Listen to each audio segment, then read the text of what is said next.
আমাদের সামনে আছেন তুলসী মহারানী। আপনারা বলুন তো, তুলসী গাছ?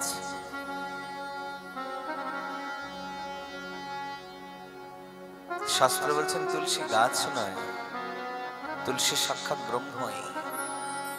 এই জন্য তো মরণকালে আমরা তুলসী তলায় শায়িত হই, ব্রহ্মের চরণ কমলে।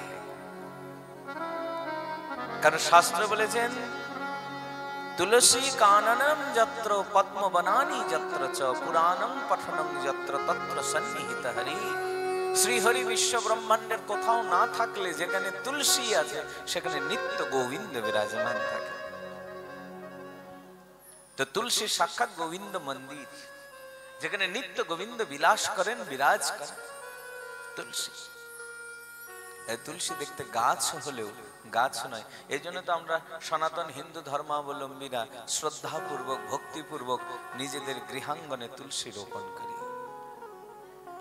আমাদের বাড়িতে রকমারি ফুল গাছ নাই বা থাকতে পারে, কিন্তু একটা তুলসী গাছ তো নিত্য বিরাজমান থাকে।